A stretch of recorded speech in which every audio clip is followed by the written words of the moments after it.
So here it is. There's the fire. It does appear that fire is the police station. You can see this now. Now that fire appears to be the liquor store across the road from the police station, but you now see smoke billowing out of the police station. Miguel, let's see if we can just get on that angle. It looks like the police station is now has caught fire. Ryan, it's a brick building. It's got two parts to it. The part we were standing in front of was the older part of the precinct. There's a modern sort of an addition to it over here, and there are flames coming out of it. The 3rd Precinct Minneapolis police station is now on fire, Brian. Yeah, I see that. To our viewers, it is the building where you can see there it is, window frames that have been knocked out in the past 24 hours. There's a stanchion that comes out at the entrance, and what appears to have been a fire set at the exterior, to Allie's reporting, may have spread to the interior now.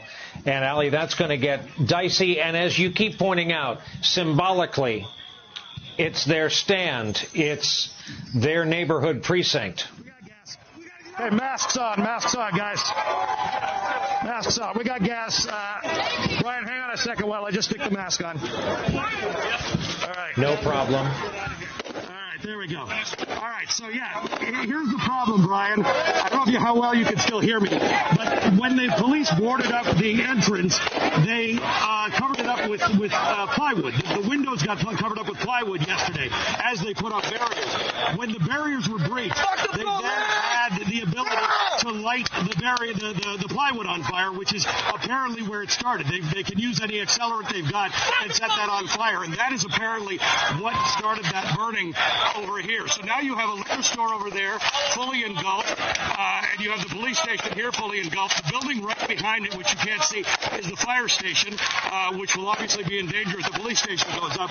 And again, to your very important point, Brian, there is no ability to bring in, I'm going to take off the mask, there's no ability to bring in the fire brigade. There's no way they're going to clear the streets and bring fire engines in here at this point. So what we are dealing with is a situation where there's a fully involved fire on both sides of the street and no ability to put it out. So this, and then you can see the protesters are completely lined up in front of it. I think you can probably see that image. They are there celebrating symbolically that they have taken control of the police station. Now, here's the question we don't have an answer to, Brian. We know there are, or were, to my count, I think at least 5 police officers that I could see. They might have been the same ones on the roof as were in the back. We don't know where those police officers are, but the front entrance, the main entrance to the police station is now in flames. There's no sign of police, and there's more debris going on. There's firecrackers being put off by the protesters in all directions. They've lit firecrackers in the parking lot. You can see that. There's a police presence on top of the building. Miguel, you see that? There is somebody on top of the building, and we are hearing flashbangs. We're seeing smoke.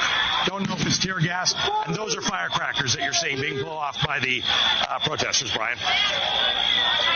I will be amazed if Minneapolis Fire doesn't at least try to get apparatus in there. Think of what you lose when you lose a police headquarters. Can't see it, Brian. There's no way. These streets are completely clogged in all directions. The earlier fire was only 1 block over there, and they couldn't get there. It wasn't even in the center of things. There's without a very heavy presence guard, there's no chance. There are thousands of people on the street. I get your point that to let a police station burn is symbolically an important matter for them to consider, but there's no chance of fire trucks getting in here at this point without a very heavy intervention by the authorities or by the National Guard. And I have to tell you, I just keep on emphasizing that they're not here.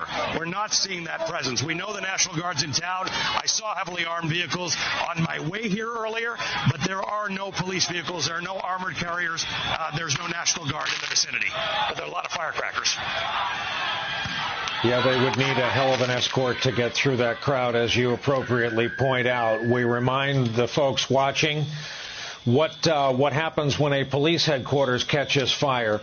Don't forget the ammunition store that's in every police station. Don't forget the years and years of records personal effects, and all of that. That discussion is separate and apart from the anger fueling this fire. This visual, and knowing this visual of a burning police station, which everyone around the world can identify with, this picture will go around the world. This will not go over well, Ali, and this is the kind of thing governors, mayors, members of Congress, presidents of the United States will be forced to react to. Ryan, I have to tell you, the mood here has changed to celebratory. There's music playing now. There are actual firecrackers being set off in the parking lot across the road.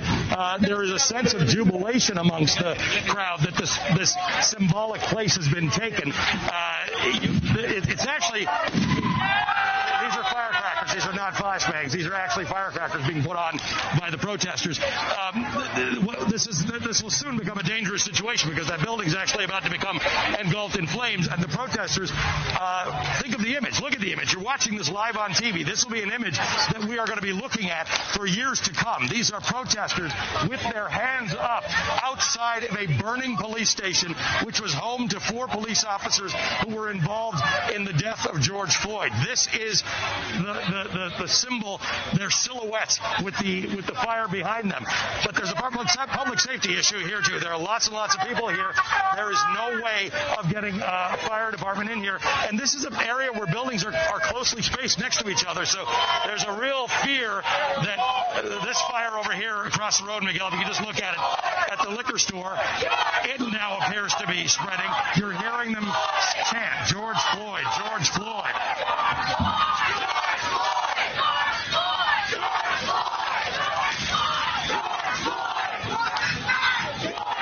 Saying, what's his name? George Floyd. What's his name? George Floyd.